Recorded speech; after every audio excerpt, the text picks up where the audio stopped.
On est évidemment impatient d'attaquer et puis de reprendre sur une division qui était un objectif la saison dernière. Donc on est content évidemment de se préparer à rentrer dans le championnat de Ligue 1.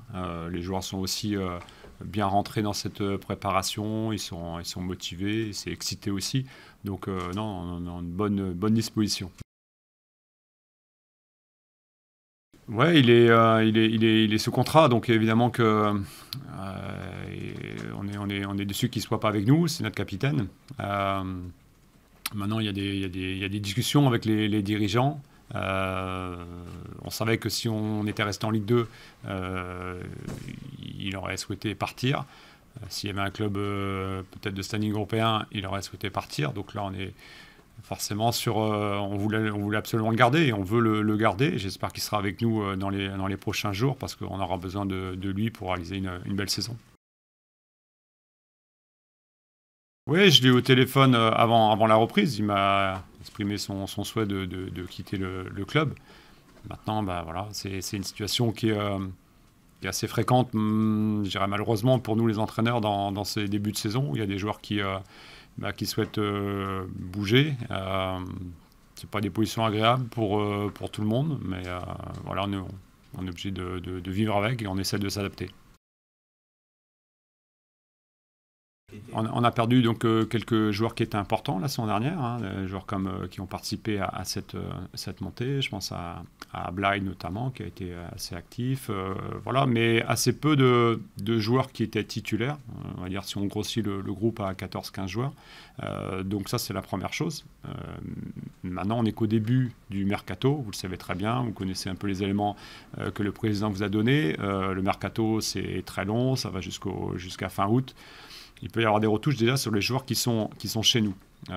Ensuite, moi j'ai évidemment regardé par rapport à la qualité, comment on peut se projeter sur la Ligue 1. Évidemment qu'il faut renforcer l'équipe, il faut renforcer le groupe. Des joueurs qui adhèrent un petit peu à ce qu'on a fait cette saison, qui bonifient le groupe, qui a bien fonctionné. Mais il faut le bonifier, il faut être plus fort la saison prochaine. Donc oui, il y aura des renforts, il y aura des joueurs qui vont arriver. Combien, je pense, entre 4, 5 ou moins. Évidemment que en fonction du départ, ça peut fluctuer. Mais la qualité, on doit progresser. On doit progresser. Donc on doit avoir aussi des joueurs qui vraiment sont bien ciblés pour nous apporter quelque chose.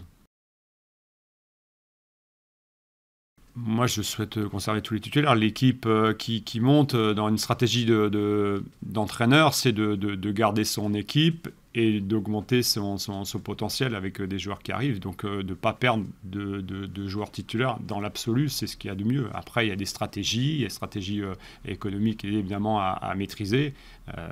Aujourd'hui, encore plus peut-être qu'il y a quelques années, puisque vous savez très bien que les rentrées d'argent pour les clubs sont plus difficiles pendant quelques temps, j'espère le plus court possible, mais en tout cas pendant quelques saisons, par rapport à l'évolution des droits télé.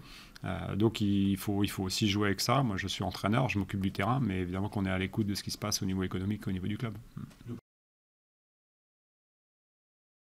Bah ouais, je pense qu'il y a une situation, on est obligé d'expliquer les choses aussi, parce qu'on peut pas dire n'importe quoi. On espère tous avoir la meilleure équipe possible, mais il y a des éléments qui sont importants et qui sont à connaître. Je pense, on les connaît à l'intérieur du club, mais aussi à l'extérieur. De communiquer dans ce sens-là, c'est assez important.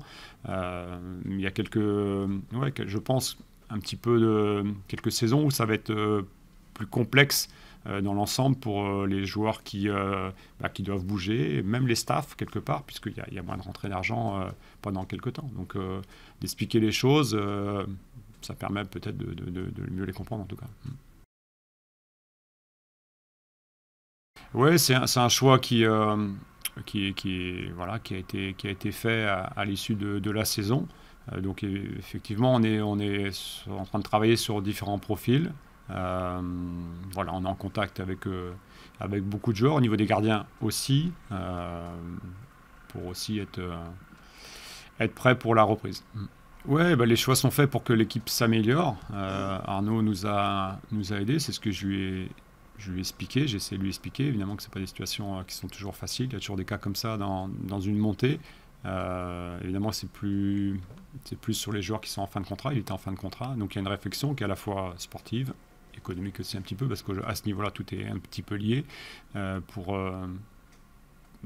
Oui, en effet, il a fait des bonnes choses avec nous, mais voilà, je considère que sur la Ligue 1, peut-être qu'on pouvait être plus performant, avec toujours cette part de risque. Là, c'est évident qu'on sera moins dominant dans les matchs. On va attendre de finaliser l'équipe parce qu'on veut qu'elle soit encore plus forte, mais qu'on garde aussi ce qu'on essaie de mettre en place, avec sûrement des choses différentes parce qu'on est obligé de s'adapter par rapport au niveau. Mais je l'avais dit il y a un an, on va essayer de garder des idées fortes qui sont liées au jeu, de trouver des solutions malgré l'adversité qui va s'annoncer coriace. Mais c'est les premiers discours, les premiers mots qu'on a donnés au groupe de joueurs qui a repris, même si on sait qu'il y a des joueurs qui vont arriver. Mais voilà, c'est de bien travailler pour être plus compétitif possible, d'essayer de retrouver un niveau de jeu qu'on a vu sur certaines phases sur les derniers mois, je dirais. Et voilà, ne pas avoir peur. On est, comme vous l'avez dit, totalement outsider dans ce championnat. Mais il faut aussi montrer des choses et pas être passif. Voilà, donc on va garder ces idées-là en tout cas. Ouais, oui, j'ai dit aux joueurs, il faut que le staff progresse. Donc je suis le premier dans ce cas-là. Il faut progresser, montrer qu'on a le niveau. Donc on a changé un petit peu le staff dans ce sens-là. Mais voilà, personnellement, c'est cet objectif, il est d'apporter aussi à l'équipe. Donc il faut que je monte d'un ton ou de 2 tons pour être au niveau Ligue 1 parce qu'il y a des entraîneurs qui sont bons à tous les niveaux. On n'est pas forcément que en Ligue 1, mais on sait très bien qu'il y a des très très grands entraîneurs avec des entraîneurs qui maîtrisent bien leur sujet.